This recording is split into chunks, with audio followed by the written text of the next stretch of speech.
algérienne retrouvée démembrée en France. Où en est l'enquête? Le lundi dernier, vers 14h30, des agents municipaux des parcs et des jardins ont fait une macabre découverte.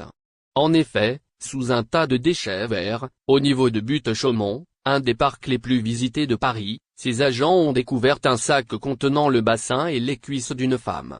Suite aux investigations lancées, les enquêteurs sont parvenus à trouver le restant du corps de la femme.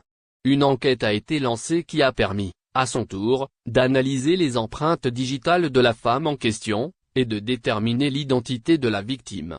Il s'agit d'Assia Matoug, une ressortissante algérienne, âgée de 46 ans, mère de 3 enfants.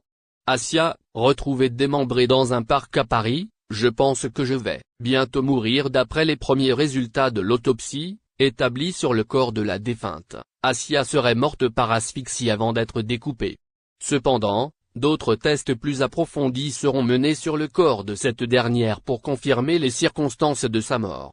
Auditionnée dans le cadre de l'enquête sur la mort d'Assia, sa sœur a révélé quelques détails. En effet, cette dernière a fait savoir que sa sœur Assia l'a appelée 3 jours avant sa disparition. Selon cette dernière, lui aurait déclaré « Je pense que je vais bientôt mourir ». Un détail qui montre que la victime se sentait déjà en danger. Une autre personne entendue par les enquêteurs, c'est son mari Youssef. Interrogé sur les raisons qui l'ont poussé à attendre 6 jours pour signaler la disparition de sa femme, ce dernier a du mal à justifier son comportement, et s'est contenté d'un simple « j'étais dépassé par les événements ». Des incohérences dans les déclarations du mari d'Assia.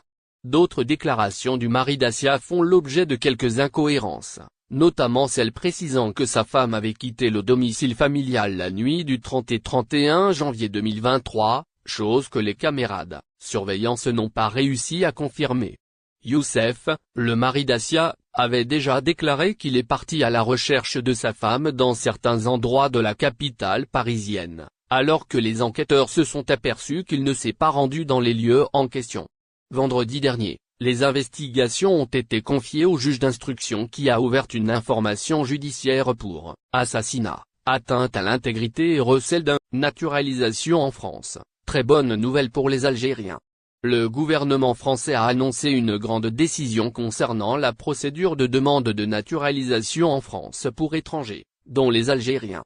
À partir de maintenant, il n'est plus possible de déposer un dossier physique en préfecture ou par voie postale. Cette procédure se fera uniquement en ligne, via une plateforme virtuelle appelée Nathalie. La décision a été prise pour faciliter la démarche pour tous les candidats étrangers.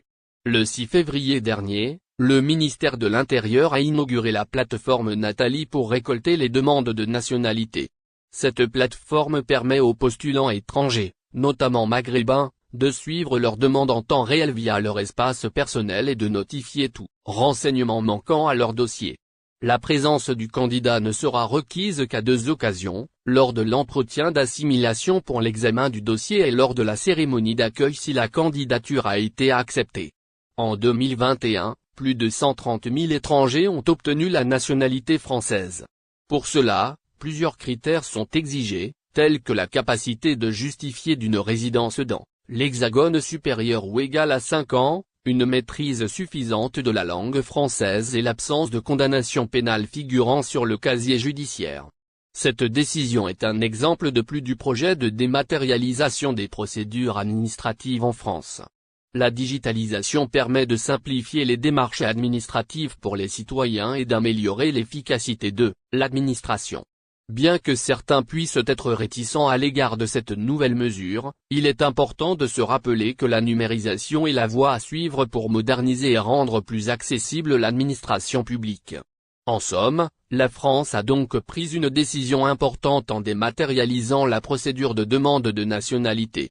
Les candidats étrangers peuvent désormais effectuer leur demande en ligne via la plateforme virtuelle Nathalie, ce qui leur permet de suivre leur dossier en temps réel et d'être notifiés de tout renseignement manquant. Bien que la présence du candidat ne soit requise qu'à 2 occasions, les critères d'obtention de la nationalité française restent les mêmes, notamment une résidence de 5 ans dans l'Hexagone et la maîtrise de la langue française. La dématérialisation des procédures administratives est la voie à suivre pour moderniser l'administration publique et améliorer l'efficacité des démarches administratives. Sommet de l'Union africaine, l'Algérie fait exclure la délégation israélienne. Nouveau camouflet pour Israël dans ses tentatives d'infiltrer les institutions africaines et nouvelle victoire pour l'Algérie qui cherche à éviter la cassure au sein de l'Union africaine à cause de la présence israélienne. Sa délégation a été exclue ce samedi des travaux du 36e sommet de l'Union africaine qui se tient à Addis Abeba. Cette fois encore, les Israéliens accusent l'Algérie et l'Afrique du Sud. Selon nos sources, c'est l'Algérie qui a initié l'action qui a permis l'exclusion de la délégation israélienne. En fait, c'est l'invitation adressée à l'ambassadeur israélien par l'Union africaine qui a été annulée, mais ce dernier a essayé d'entrer en force, ce qu'il n'a pas réussi à faire, selon les mêmes sources. En août 2021, l'Algérie et d'autres pays arabes avaient pris une initiative pour bloquer l'admission d'Israël au sein de l'Union africaine comme membre observateur. La décision avait été prise par le président de la Commission africaine, le Tchadien Moussa Faki, sans se référer aux instances de l'organisation panafricaine. Acculé, Faki a accepté de soumettre la question au sommet des chefs d'État en février 2022. Le sommet a décidé de suspendre l'admission d'Israël et de mettre en place un comité de 7 chefs d'État pour émettre des recommandations concernant cette question. Parmi les membres de ce comité, figurent les présidents algériens Abdelmadjid Tebboune et sud-africain Cyril Ramaphosa. Et alors que la question n'est pas tranchée et son admission est toujours officiellement suspendue, Israël a dépêché une délégation pour prendre part au 36e sommet des chefs d'État qui a débuté ce samedi 18 février à Addis Abeba, Éthiopie. Exclusion de sa délégation au sommet de l'Union. Israël accuse l'Algérie. Avant le début de la cérémonie d'ouverture, des agents de sécurité se sont rapprochés de la délégation conduite par Sharon Barl, directrice adjointe pour l'Afrique au ministère israélien des Affaires étrangères, et l'ont prié de quitter la salle, rapporte le site israélien Walla. Une vidéo mise en ligne par l'autre média israélien I24 News montre la délégation quitter les lieux après plusieurs minutes de discussion. Selon le même média, l'incident est pris très au sérieux en Israël qui fait pression sur l'Union africaine pour réintégrer sa délégation.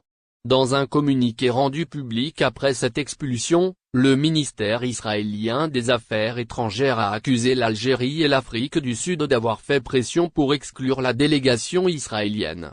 La suspension de son admission comme membre observateur a constitué un coup dur pour Israël qui fait tout pour étendre son influence sur le continent africain. Le statut de membre observateur octroyé à Israël par Moussa Faki en juillet 2021, avant d'être suspendu, avait été vécu par la diplomatie israélienne comme une victoire derrière laquelle elle courait depuis près de 2 décennies, écrit I24 News. La suspension de son admission comme membre observateur a constitué un coup dur pour Israël qui fait tout pour étendre son influence sur le continent africain. Le statut de membre observateur octroyé à Israël par Moussa Faki en juillet 2021, avant d'être suspendu, avait été vécu par la diplomatie israélienne comme une victoire derrière laquelle elle courait depuis près de 2 décennies, écrit I24. N'oubliez pas abonnez-vous à notre chaîne Olive News et activez les notifications pour recevoir nos publications en temps réel.